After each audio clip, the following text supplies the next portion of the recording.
Hello students, class 11th में आपका फिर से स्वागत है। आज की क्लास में हम करने वाले हैं सरल रेखाओं का। बहुत दिनों बाद आ रहे हैं, पर आज का जो टॉपिक है बहुत ही ज़्यादा इम्पोर्टेंट है, क्योंकि आज जो हम करने वाले हैं वो हम करने वाले हैं लंब केंद्र के बारे में। तो देखो, लंब केंद्र क्या होते हैं, ध्यान से समझना। सबसे पहले हम इधर नाम लिख लेते हैं लंब केंद्र के बारे में। तो देखो, लंब केंद्र मैंने इधर नाम लिख दिया ABC। पहले लंब केंद्र की परिभाषा जान लेते हैं कि लंब केंद्र आखिर होता क्या है। तो लंब केंद्र का मतलब होता है कि त्रिभुज के शीर्षों से सामने वाली भुजा पर डाले गए लंबों का प्रतिच्छेद बिंदु लंब केंद्र कहलाता है। तो त्रिभुज के शीर्ष क्या है, ABC। यहाँ से आप सामने वाली भुजा पर लंब डाल रहे हो। जैसे मैंने A शीर्ष ले लिया, वहां से सामने क्या है, BC है, वहां पर मैंने एक लंब डाल दिया। तो ऐसे जहां से हम तीनों शीर्षों से लंब डालते हैं, उनका जो प्रतिच्छेद बिंदु होता है वो उस त्रिभुज का लंब केंद्र कहलाता है।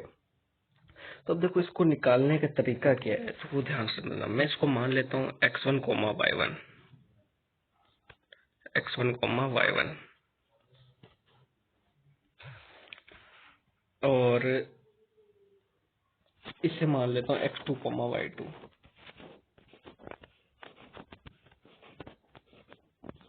इसे मान लेते हैं x3, y3। ठीक है, तो ये तीनों हमने मान लिए, x1, y1। ये जैसे हम अभी तक इससे पहले वाले त्रिभुजों में मानते आ रहे थे, वही हमने इधर किया है काम। तो देखो, ये जो होता है, इसमें सबसे पहली बात क्या है, सबसे पहली बात ये है, इसे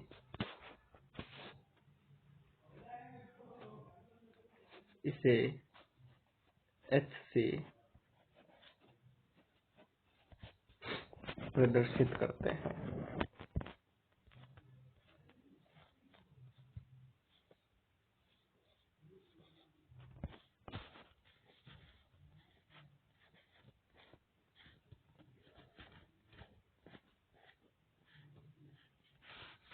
इसे प्रदर्शित करते हैं, H से प्रदर्शित करते हैं।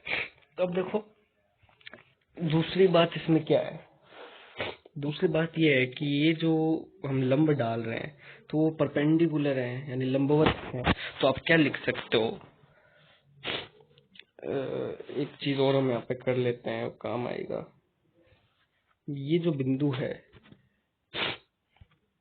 ये बिंदु, इस बिंदु का नाम मैं क्या रख रहा हूँ, डी नाम रख रहा हूँ। ठीक है, ये जो बिंदु है इसका नाम मैंने रख दिया डी। और ऐसे ये बिंदु और ये बिंदु, इन बिंदुओं के भी नाम रख देते हैं। इसका नाम मैंने डी रख दिया, इसका नाम ई रख दिया, और इसका नाम एफ रख दिया। ठीक है, तो अब आप क्या लिख सकते हो, ध्यान से समझो। मैं ये लिख सकता हूँ कि एडी एडी लंबवत है किसके, बीसी के। एडी लंबवत बीसी के, और बीई लंबवत एसी के, और सीएफ लंबवत किसके, सीएफ लंबवत है एबी के। तब आप लिख ही सकते हो, छोटी क्लासों से पढ़ के आ रहे हो। तो ये तीनों चारों मतलब तीनों आपस में लंबवत एक दूसरे के। तो अब देखो, इसका कोई सूत्र नहीं होता है, आप इसे सीधा नहीं निकाल सकते हो। लंब केंद्र को सीधा नहीं निकाल सकते हो। ये मैंने एच लिख दिया क्योंकि इसे एच से प्रदर्शित करते हैं। ठीक है ना, इसे सीधा नहीं निकाला सकता। इसके कुछ तरीके होते हैं, कुछ मेथड होते हैं, उस मेथड से ही आप इसे ज्ञात कर सकते हैं। तो देखिए, मेथड क्या है, ध्यान से समझना। कुछ स्टेप है, उन स्टेप्स को आप लगाएंगे तो आपका आंसर आ जाएगा। तो मैं लिख रहा हूँ एस, यानी कि आपका क्या बोलते हैं, स्टेप होगा आपका, स्टेप फर्स्ट है ये। स्टेप फर्स्ट में क्या है कि आप बीसी की ढाल निकाल लीजिए। बीसी क्या चीज है, ये जो बीसी रेखाखंड है, इसकी ढाल निकाल लीजिए। क्या है, x2 y2 x3 y3। तो आप ढाल निकाल सकते हैं। वैसे अब ढाल निकालने से आपको क्या मिल जाएगा, वो भी आप सब समझ जाएंगे। तो देखो, मैं ढाल निकालता हूँ तो m ऑफ BC लिख सकता हूँ मैं। M of B C. M of B C का क्या मतलब हुआ? y3 माइनस y2 अपॉन में x3 माइनस x2। तो अब देखो एक चीज और, BC की ढाल ये है तो आप AD की ढाल निकाल सकते हो, जो लंबवत रेखा है उसकी ढाल निकाल सकते हो। देखो हम ऐसा इसलिए कर रहे हैं क्योंकि अगर आपको दो रेखाओं मिल जाएंगी तो आप उससे प्रतिच्छेद बिंदु ज्ञात कर सकते हो। तो हम अगर दो लंबवत रेखाओं की ढाल निकाल लेंगे तो हमें वो चीज मिल जाएगी। तो अब देखो क्या कर सकते हैं, एम ऑफ BC ये हो गया। अब BC परपेंडिकुलर AD है, BC परपेंडिकुलर AD है तो AD की ढाल आप निकाल सकते हो, क्योंकि हमने एक चीज पढ़ी थी, अगर दो रेखाएं परस्पर लंबवत होती हैं तो उनकी ढाल का गुणनफल -1 होता है। तो इसका मतलब क्या हुआ कि M ऑफ AD गुणा, या फिर गुणा छोड़ो वो लगाते जो रियल होता है आपका, क्या डॉट M ऑफ BC -1 के बराबर होगा। तो इसका मतलब M ऑफ AD क्या हो जाएगा, -1 upon M of BC, -1 upon M of BC, यानी -1 अपॉन M ऑफ BC क्या हो जाएगा, ठीक इसका उल्टा कर दोगे तो यानी आपको ये स्टेप है, इसको ज्ञात आप ऐसे ही करेंगे। आपको पहले क्या निकालना पड़ेगा, BC की ढाल निकाल लो। BC की ढाल निकालने के बाद आपको उस लंबवत रेखा की ढाल मिल जाएगी। तो अब आप AD की समीकरण यहाँ से लिख सकते हैं, क्योंकि हमने रेखाओं के विभिन्न रूप पढ़ रखे हैं। तो AD की समीकरण में यहाँ से लिख सकता हूँ। तो देखो क्या लिखूंगा, किससे लिखूंगा AD की समीकरण। स्टेप सेकंड क्या है, स्टेप सेकंड, रेखा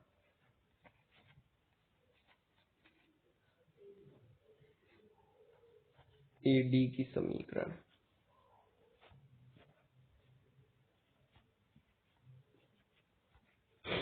रेखा AD की समीकरण क्या लिख सकते हैं, y minus y1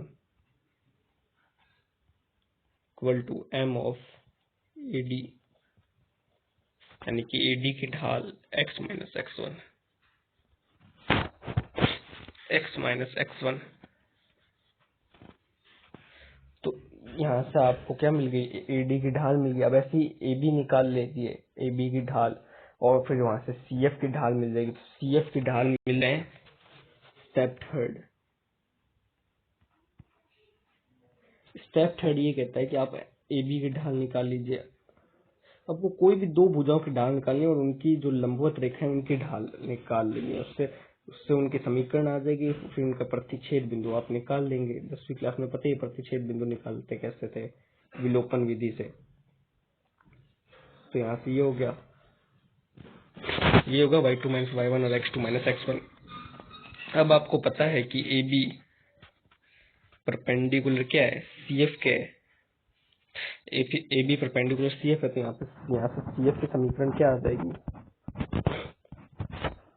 -1 upon M of AB। अब यहाँ से आपको क्या मिल जाएगी, CF की समीकरण मिल जाएगी,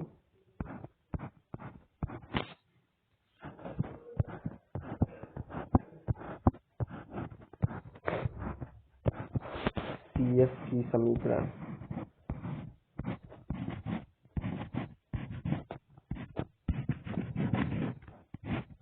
तो CF की समीकरण क्या हो जाएगी, y minus y1, sorry CF की समीकरण। तो यहाँ से देखो क्या कर सकते हो, y minus y3 equal to M of CF equal to आपका x माइनस x3। तो अब यहाँ से आपको दो समीकरणें मिल गई। तो देखो ये तो आपकी दूसरी समीकरण थी और ये आपकी क्या थी, पहली समीकरण आ गई ये रही। और आपकी दूसरी समीकरण है, सॉरी पहली समीकरण है। इन दोनों समीकरण को आप हल करोगे तो आपका आंसर आ जाएगा। तो बढ़ते हैं क्वेश्चन की तरफ। आप क्वेश्चन से सारी बातें क्लियर हो जाएंगी। चलते हैं क्वेश्चन क्या है देखते हैं।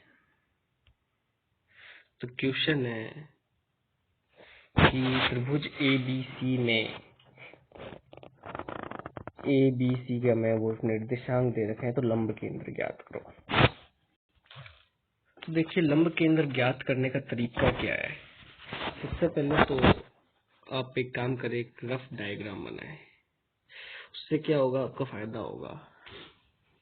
तो मैं अगर रफली डायग्राम बनाने की कोशिश करूं तो मैं क्या बना सकता हूं, देखो देखो।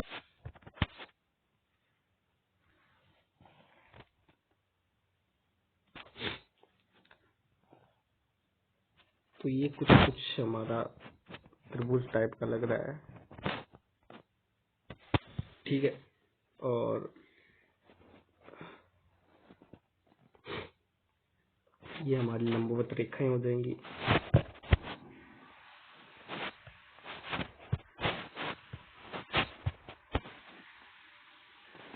ये हमारी अब क्या है, लंबवत रेखाएं हैं। तो लंबवत रेखाएं बनाने के बाद, ठीक है, तो कच्चा चित्र बनाया तो इसलिए थोड़ा सा अजीब सा बन रहा है, पर बाकी आप समझ लेना।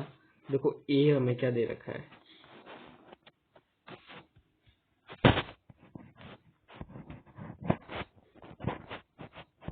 ए दे रखा है 1,1। एकदम बेसिक सा क्वेश्चन है जिससे कि आप इसे जल्दी से कर सके। और बी क्या दे रखा है 4,4। इस बिंदु को मैं डी लिख देता हूँ। और सी क्या दे रखा है 3,6। और इस बिंदु को कुछ भी नाम दे देते, देखो ए बी सी हो गया, डी हो गया, ये ई कर दो, इसको एफ कर दो। तो ये एक दूसरे के परपेंडिकुलर है। तो सबसे पहले आप क्या निकाल लो, बीसी निकाल लो, एम ऑफ बीसी। तो एम ऑफ बीसी क्या हो जाएगी, y3 y2 minus y1, x2 minus x1, 3 minus 4, sorry 6 minus 4 और 3 माइनस 4। तो यहाँ से देखो आंसर क्या आएगा, 6 माइनस 4 करोगे तो 2, और यहाँ से आंसर आ जाएगा माइनस का 2। ठीक है, तो ये आंसर हो गया। तो यहाँ से एम ऑफ ए डी निकल जाएगा आपका। एम ऑफ ए डी क्या हो जाएगा 1/2। क्या हो जाएगा 1/2। बोलिए इतनी बात क्लियर है। और यहाँ से आपको ए डी की समीकरण मिल जाएगी। ए डी की समीकरण, देखो इतना तो आपको करना ही पड़ेगा। अगर आप कोई मकसद देख रहे हैं वहां तक पहुंचने का, तो आपको इतना तो समझना ही पड़ेगा। और मेरे ख्याल से इसमें मैंने कुछ ज्यादा बड़ा नहीं किया, एकदम छोटी सी बात है। तो अभी एडी की समीकरण क्या होगी, y माइनस क्या करना था y1। अब देखो यहाँ पे बीसी निकाला है, बीसी की ढाल और एडी। तो यहाँ पे देखो समीकरण कैसे निकलेगी, y माइनस y1 होता है तो y माइनस 6 हो जाएगा, इक्वल टू एम ऑफ इसका एडी का ढाल 1/2 और x माइनस 3। बोलिए इतनी बात आपको क्लियर होगी। वो सेकंड में गलती कर देना,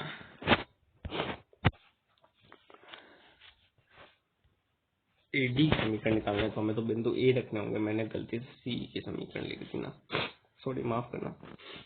y minus 1 equal to 1/2 x minus 1, x minus 1। तो अब देखो यहाँ से आंसर क्या आ जाएगा, 2y minus 2 equal to x minus 1। और इसको थोड़ा सा और अच्छी तरह से हम लिखें तो देखो यहाँ से आप क्या लिख सकते हो, इसे अगर हम और अच्छी तरह से लिखें तो हम लिख सकते हैं x minus 2y, x minus 2y plus 1 equal to 0। ठीक है, तो ये समीकरण नंबर 1 होगी। इतनी बात आपको क्लियर हो गई होगी कि हमने ये समीकरण कैसे लिखी। तो अब एडी की समीकरण आ गई। अब उस प्रकार हम क्या निकाल लेंगे, अब हमें क्या निकालना है, ए बी निकालना है।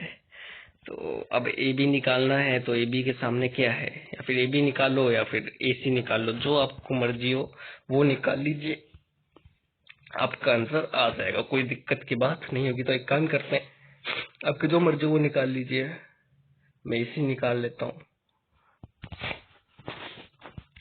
तो देखिए ए सी निकालते हैं, क्या आएगा ध्यान से समझो।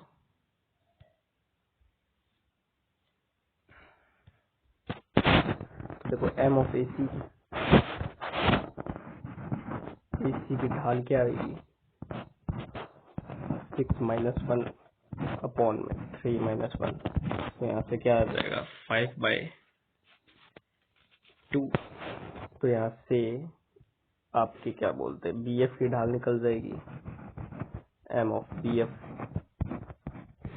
वो क्या हो जाएगा माइनस का 2/5, 1 अपॉन होता है तो इसलिए यहाँ पे माइनस का 2/5 आ जाएगा।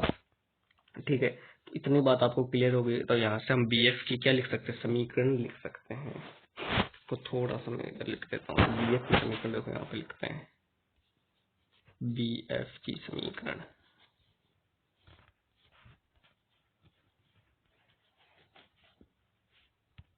देखो बी एफ की समीकरण क्या आ जाएगी, y माइनस 4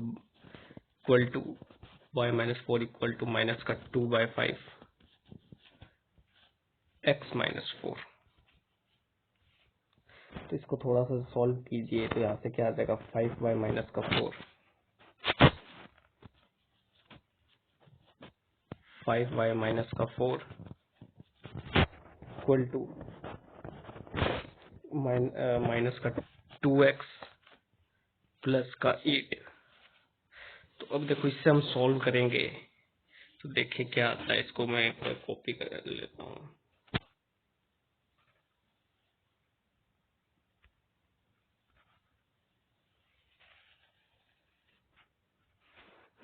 कॉपी। तो अब इसे नेक्स्ट पेज पे लेते हैं।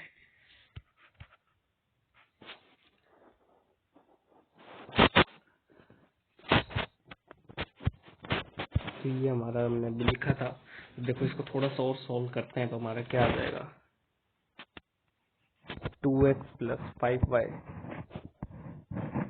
Equal to 2x plus 5y equal to क्या माइनस का 12 इक्वल टू 0।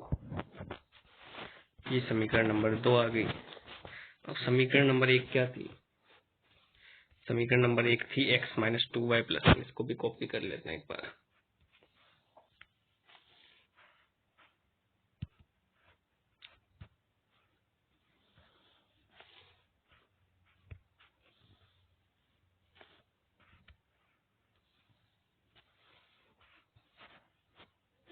तो इसको कॉपी कर लिया, इसे नेक्स्ट पेज पे लेते हैं।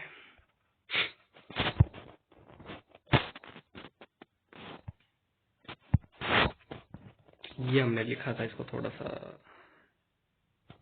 ये हमने लिखा था अभी। तो ये समीकरण नंबर आपकी क्या है 1 है। अब मैं क्या करता हूँ, समीकरण नंबर 1 को मैं मल्टीप्लाई बाय 2 कर देता हूँ, समीकरण इसको 1 से मल्टीप्लाई, क्योंकि वहां पे हमें 2x है। तो अगर मैं इसको करूंगा तो देखो क्या आएगा 2x प्लस का 5y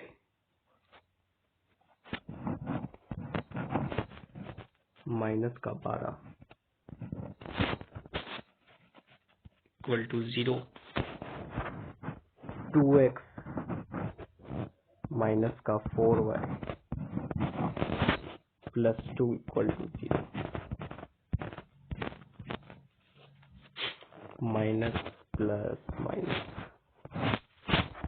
ये कट जाएगा, ये आ जाएगा 9y और ये कितना हो जाएगा माइनस का 14, 9y माइनस का 14 equal to 0, y equal to 14/9, y equal to 14/9 लिख दिया। तो अब यहाँ से देखो x का मान भी निकाल लेंगे, तो x का मान आप क्या कर दीजिए समीकरण नंबर 1 में रख दीजिए। तो x माइनस का 28/9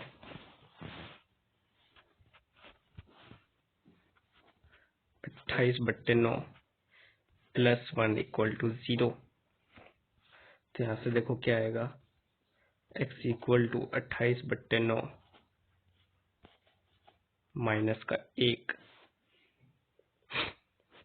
तो इसे थोड़ा सा सॉल्व करेंगे तो क्या आ जाएगा, 28 माइनस 9 यानी कि 19/9।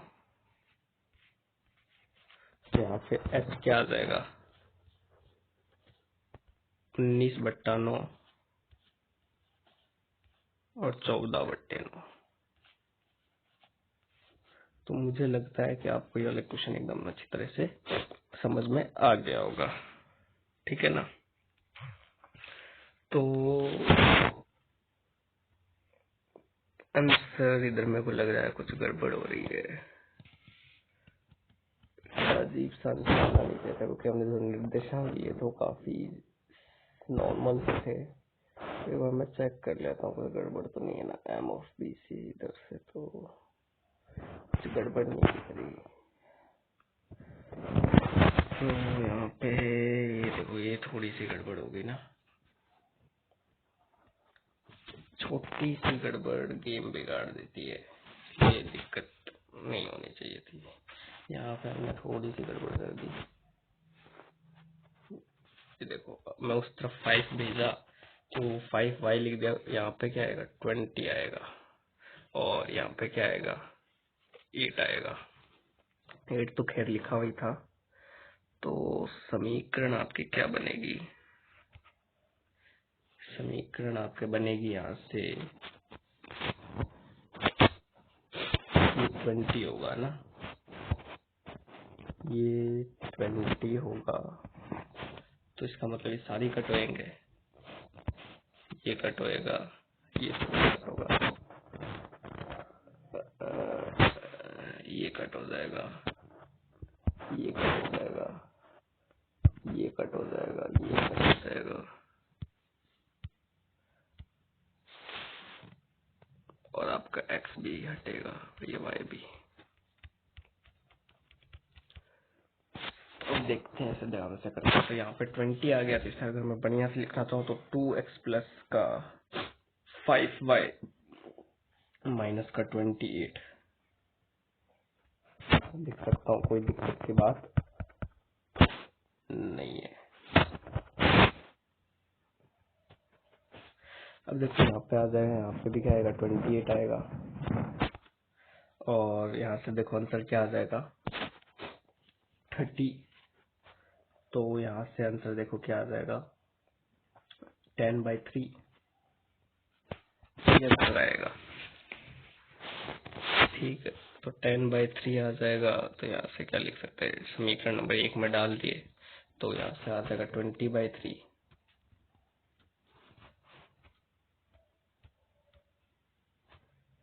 20/3,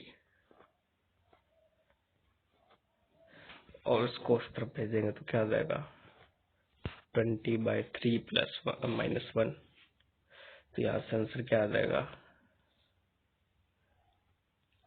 17/3, और यहाँ से आंसर क्या आ जाएगा 10/3। तो ये फाइनल आंसर है, ठीक है। तो ये थोड़ी सी मिस्टेक हो गई थी, इसे अब आप समझ जाना, और ऐसी मिस्टेक आप लोग कभी मत दोहराना, ठीक है। तो स्टूडेंट्स, आज के लिए बस इतना ही।